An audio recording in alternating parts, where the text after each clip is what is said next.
शब्दार्थ के बाद हम आते हैं अभ्यास में दिए हुए व्याकरण की ओर। और बच्चों, जो कविता में से या बातचीत के लिए है या अनुमान और कल्पना, ये मैं आपको फोटो भेज दूंगी इसके आंसर का। ये उत्तर आप कॉपी में तैयार करेंगे, इसका फोटो भेज दूंगी। और व्याकरण का जो है वो मैं आपको वीडियो के रूप में भेज देती हूँ। तो उपसर्ग और प्रत्यय, सबसे पहले हम जान लें उपसर्ग किसे कहते हैं। जो शब्दांश किसी शब्द के प्रारंभ में लगकर नया अर्थ उत्पन्न करे वह उपसर्ग कहलाता है। जैसे कार शब्द में यदि हम कला लगा दे तो वह कलाकार बन जाता है, तो इसमें कला उपसर्ग हुआ। कार शब्द में चित्र लगा दे तो वह चित्रकार बन जाता है, तो इसमें चित्र जो हुआ वह उपसर्ग हुआ। इसके अतिरिक्त सु प्लस कन्या सुकन्या, यह सु उपसर्ग हुआ। वी जोड़ जय विजय, यहाँ वी उपसर्ग हुआ। यानी जो शब्दांश शब्द के पहले आता है वह उपसर्ग कहलाता है। और प्रत्यय, जो शब्दांश शब्द के बाद में आता है उसे हम प्रत्यय कहते हैं।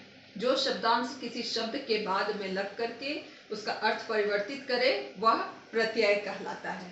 जैसे चित्र जोड़ कार चित्रकार, इसमें कार शब्द को हम बाद में लगाएंगे। रंग प्लस इन, रंग जोड़ इन, यानी रंग के बाद हमने इन शब्द को लगाया तो वह हो गया रंगीन, या इन शब्द जो हुआ वह प्रत्यय हुआ।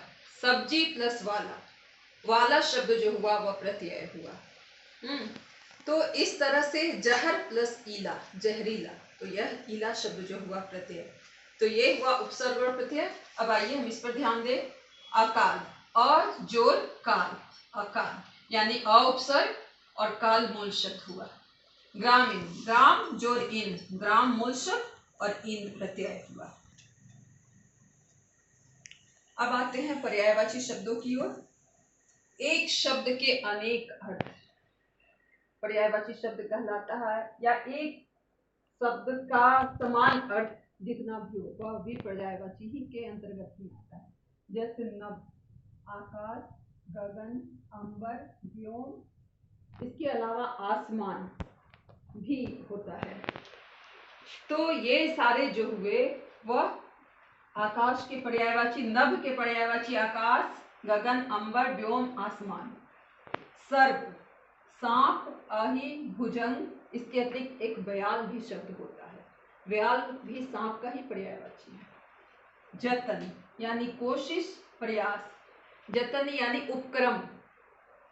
तो कोशिश भी हम उसको कह सकते हैं, किसी काम को करने की हम कोशिश करते हैं उसको जतन कहते हैं। प्रयास करते हैं, उपक्रम करते हैं, जो उद्योग करते हैं वह हुआ जतन। श्वान, श्वान कुत्ता, कुक्कुर। तो श्वान का प्रयोग कुत्ता का समानार्थी शब्द होता है श्वान। नैन, आंख, नयन, नेत्र, लोचन, अक्षी भी कहते हैं। तो नैन यानी नयन भी होता है, जो यहाँ आपका दिया हुआ है। नैन का पर्यायवाची आंख, नयन, नेत्र, लोचन, दृग, अक्षी, ये सब आंख के पर्यायवाची हैं।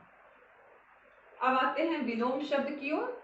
विलोम यानी कि शब्द का विपरीत अर्थ देने वाला विलोम शब्द कहलाता है। यानी सरल का कठिन, आसान का मुश्किल, इस तरह से बिल्कुल उल्टा विपरीत अर्थ देने वाला शब्द जो होता है वह विलोम शब्द कहलाता है। नभ, आसमान, भूमि, जमीन, यानी नभ का विलोम भूमि। अंगार, अंगार यानी दहकता हुआ अंगीठी, आग का गोला। और राख, बिल्कुल ठंडा बुझा हुआ राख।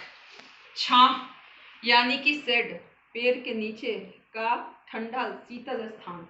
और धूप, बिल्कुल गर्म तपता हुआ, तो छाह का विलोम धूप। दीर्घकाय यानी विशाल शरीर वाला, लघुकाय सूक्ष्म शरीर वाला, छोटा शरीर वाला, जैसे हाथी और चींटी।